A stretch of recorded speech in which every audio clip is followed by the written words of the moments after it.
Bismillahirrahmanirrahim. Assalamu alaikum. I am Fadil Iman Asmat from the Department of Chemistry. My ID is 11 and today my topic of presentation are resin finishing, theory of craze recovery, soil release finishing, environmental hazards of finishing and Ocatex. First of all, we will discuss resin finishing. It is also called durable press finishing. Durable press finishes can be defined as those chemicals used to improve the properties and performance of washable fabrics. Apparel fabrics from a historical perspective were made from natural fibers, namely wool, silk, and cotton. Of these, cotton was the one best suited for washable fabrics because wool and silk would not stand up to the rigors of washing. Before 1960, 100% cotton yarns dominated the washable fabric market. Garments made from 100% cotton fibers are comfortable because they absorb perspiration. Even today, garments are preferred by many consumers because of the comfort factor. Unfortunately, garments made from cotton became badly wrinkled during wear. They don't retain the nice, smooth, just ironed look. After they have been washed and dried, they must be ironed, otherwise, they will look very rumpled. Garments also shrink in the washer. Most of these shortcomings can be improved by properly applying durable press finishes. Now we'll discuss why fabrics wrinkle. Why do some fabrics wrinkle and others don't? Close examination of this question reveals a relationship between moisture absorption and wrinkling. Wool and cotton fabrics wrinkle. Both filters absorb water. Polyester and nylon fabrics are more resistive to wrinkling. They absorb much less than the other two. Under stress, the hydrogen bonds between adjacent cellulose chains can break, allowing the chains to slip past each other. New hydrogen bonds can form as the hydroxyl groups reassociate with the different partners. Having done so, there are no forces to pull the neighboring chains back to their former position. The stressed shape of the fiber is just as stable now as was the original shape. This is the recipe for durable press finish. We add a dimethyl dihydroxyethylene urea 200 grams per liter, magnesium chloride 20 grams per liter, PE emulsion 25 grams per liter, acrylic emulsion 30 grams per liter, and non-ionic wetting agent 3 grams per liter. Now we will discuss bending stress in fibers. To understand wrinkling of cellulose fibers, consider the stress and strain forces within a smooth rod as it bends. The stretching stresses at the outer edges of the bend provide lateral forces to adjacent polymer chains, which can cause them to move. The inner polymer changes are under compressive stresses, also providing lateral forces. A large diameter rod, because the radius of curvature is bigger, will exhibit greater strengths than a thinner rod. Water will facilitate the disruption of these bonds by forming hydrogen bonds between the water molecule and the cellulose hydroxyls. Now the hydrated polymer chains can slide past each other more easily, so then the strain level to deform the fiber is even lower than before. Water acts as a lubricant, allowing the chains to slide past one another easily. Illustrative of this point is ironing the wrinkles out of a cotton garment. It is important to iron out wrinkles from a dry garment. However, when the garment is dampened first, or if steam iron is used, the wrinkles will iron out and the fabric becomes flat and smooth. This is a description of lateral forces between cellulose chains, as we have discussed these earlier. Now we will discuss factors affecting wrinkling. For wrinkles to set in, the factors distorting the fabric must be transmitted to the individual fibers. The forces must then place a strain on the individual fibers and distort them. Some of the physical factors that come into play are summarized below. First of all, fiber factors. Fabrics made from fine cotton fibers do not wrinkle as badly as fabrics from coarse fibers. The explanation for this observation is that the bending radius of a curvature is greater for a thick fiber than for a thin one. The greater the radius, the greater is the stress on the polymer chains. Fabrics made from Egyptian cotton wrinkle less than those made from coarse fibers. Second is yarn factors. Fabrics made from high twist yarns wrinkle worse than those made from low twist yarns. For low twist yarns, the distortion stresses are dissipated by the physical rearrangement that takes place as adjacent fibers slip by each other. The stress is dissipated before it can affect the individual fibers. The third and the last one is fabric factors. Tightly woven fabrics wrinkle worse than loosely constructed fabrics. In a loosely constructed fabric, the yarns can move as they respond to the wrinkling forces. The individual fiber is paired. Woven fabric wrinkle worse than knits. The knit loops allow an even greater freedom of yarn movement against pairing the individual fiber. Now we will discuss theory of crease recovery. In polymer chemistry, it is well known that certain types of polymers must be cross-linked before they develop elastic properties. Elastomers are materials that readily recover from deformation stresses. Since the case has been made that chain slippage under most conditions is responsible for wrinkling, it is logical to reason that cross-linking adjacent cellulose chains should be a way of improving crease recovery. Time has shown that this theory does indeed work. So, the mechanism for improving cotton's resilience is to cross-link cellulose chains with appropriate reactants. First of all, we will discuss some definitions included in crease recovery. First is must resistance. It is also called wrinkle resistance. The fabric must not wrinkle when a garment is worn. Wrinkling performance can be expressed in crease recovery terms. Crease recovery angle are used to measure crease resistance or crease recovery. Then is sew iron DP dating. Fabric must have a smooth appearance after it is laundered, dried. Fabric smoothness is referred to as durable press rating and is judged on a 1 to 5 scale. A 5 DP rating is the highest and 1 is the most wrinkled. A 3.5 rating is considered commercially acceptable. Low residual shrinkage. Fabric must shrink less than 2% when laundered. Permanent press. Garment shape is maintained when during wearing and washing. Creases must be sharp, flat areas must be smooth. Creases are rated on a 1 to 5 scale. A 5 rating is perfect. Delay cure. A process where the curing step is delayed until the garment has been made and pressed. Pre-cure. A process where the curing is done at the finishing plant in the flat state. Crease recovery angle is the abbreviation for CRA. AATCC test method 66/1984 is used for its testing. CRF is a full form of is abbreviation of crease resistant cellulose, a finish. Now we will discuss cross-linking cellulose. The hydroxyl groups on the anhydroglucose units of the cellulose polymer backbones are functional groups that can undergo typical reactions involving alcohols. Organic acids, isocyanates, epoxy, and aldehydes all react with the hydroxyl groups to form the corresponding reaction products. Over the years, nearly all known reactions involving alcohols have been investigated as possible cellulose cross-linkers.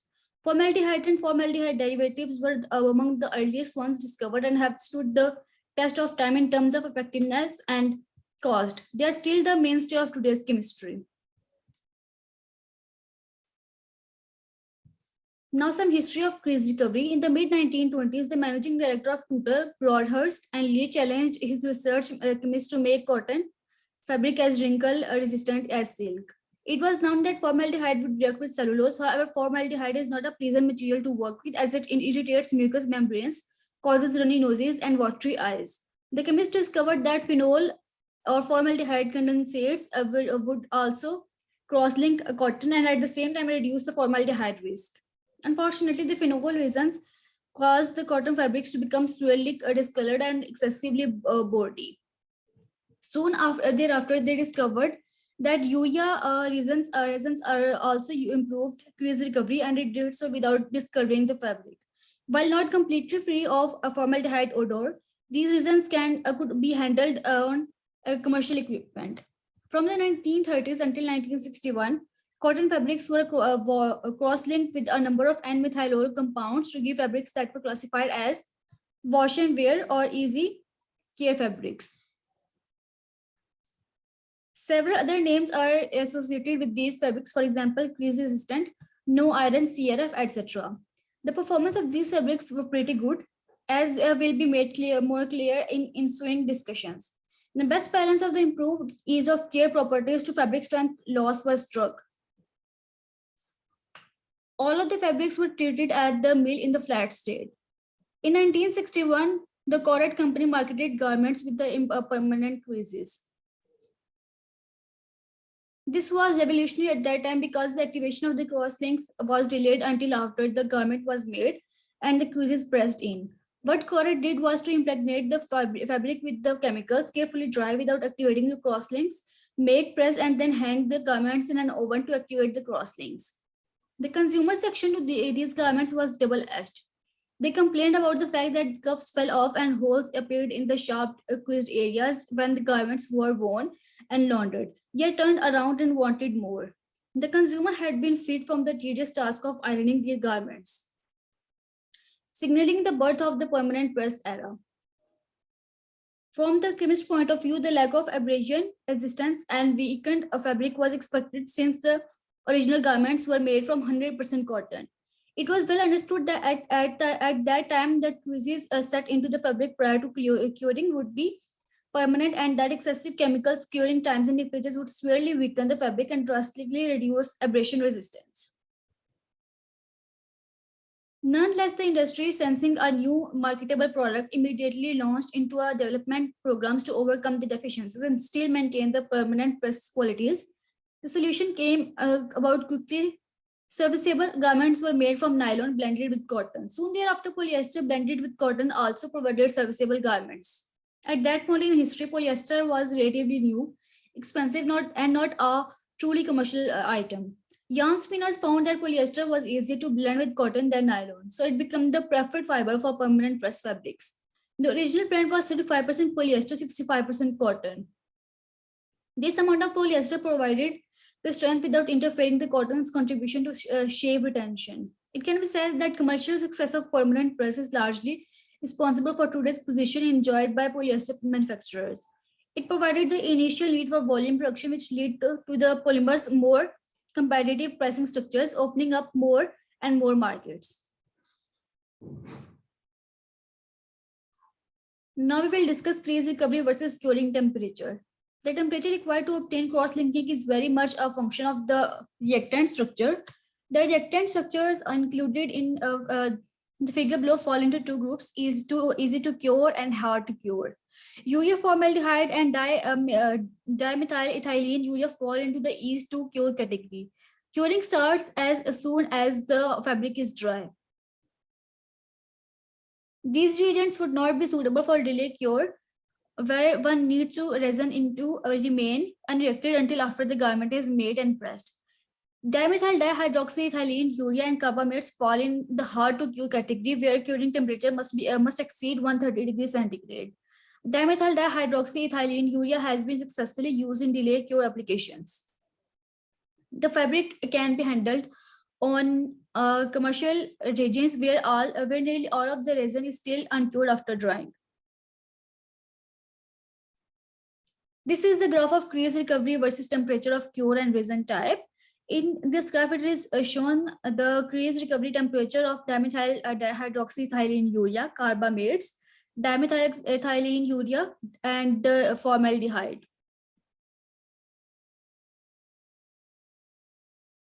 Points to consider. Dimethyl ethylene urea and formaldehyde will begin curing as soon as the fabric is dry. Longer exposure time to lower curing temperatures will eventually increase the total amount of crosslinks. Second, DHEU and carbamates, however, require fabric temperatures to reach 13 to 150 degrees centigrade before cross-linking takes place. Longer times below this threshold temperature will not induce cross-linking. Some commercial processes are run at what might appear to be unrealistically high curing temperatures, about 420 degrees Fahrenheit. These processes are run at a very high linear speeds. Since drying and curing are accomplished at the same temperature setting, the actual fiber temperature does not reach the air temperature until all the water is gone.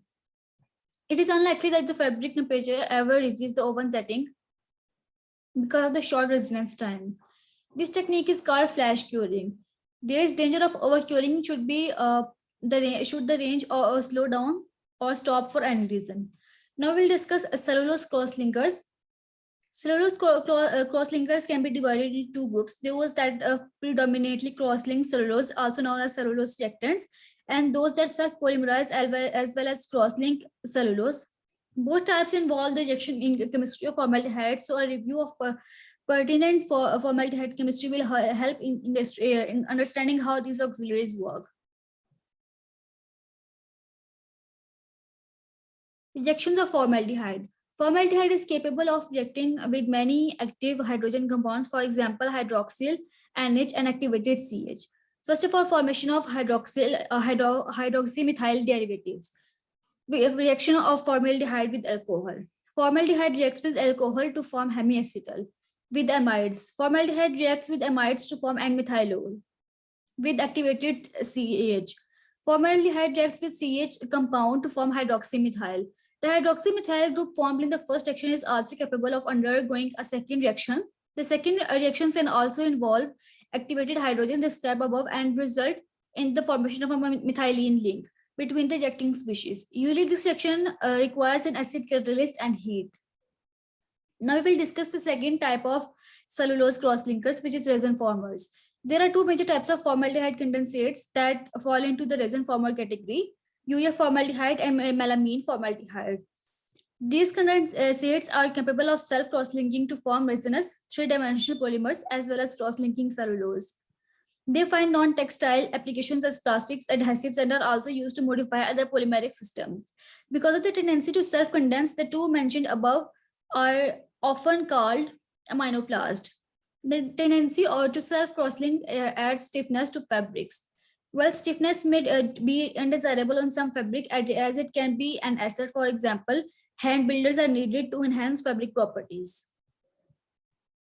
First of all, we will discuss urea formaldehyde. The reaction of an amide with formaldehyde to form NCACH2OH is often called methylylation because the reaction product is called an N-methylol group. Accordingly, urea can be methylated with up to 4 moles of formaldehyde and the reaction product used as grease-resistant finishes. When 2 moles of formaldehyde is reacted with 1 mole of urea, dimethylol urea is being formed. Being bifunctional, it is capable of serving as a cross-linking agent.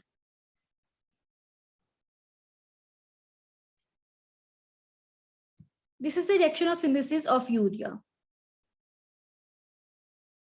Now we will discuss important features.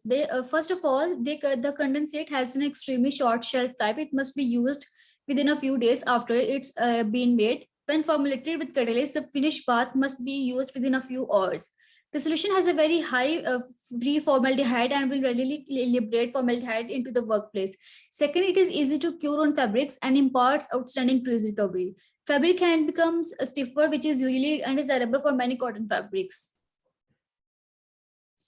Most rayon fabrics are very limp compared to cotton, so the added firmness is desirable. Finished fabrics have poor durability to repeated laundry. Crease recovery is lost because the crosslinks have poor stability to hydrolysis.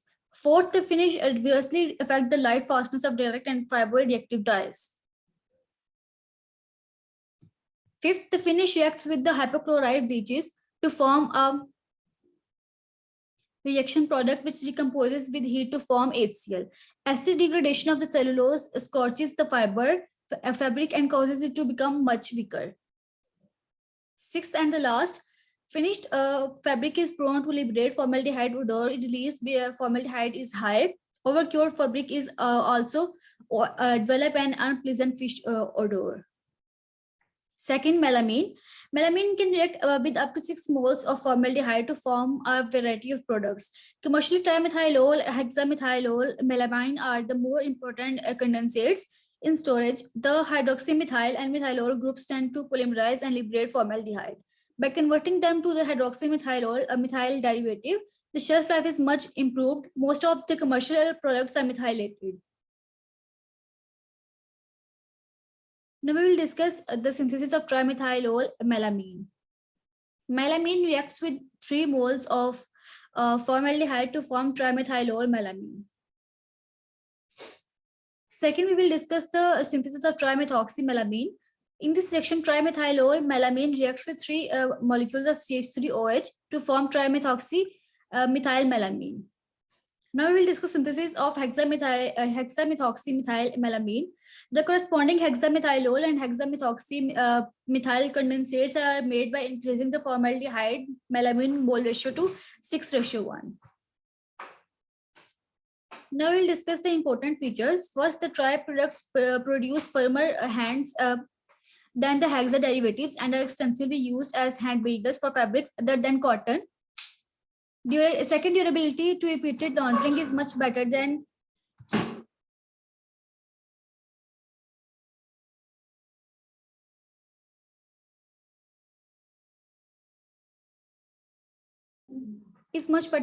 a urea formaldehyde. This feature is a plus for permanent hand builders.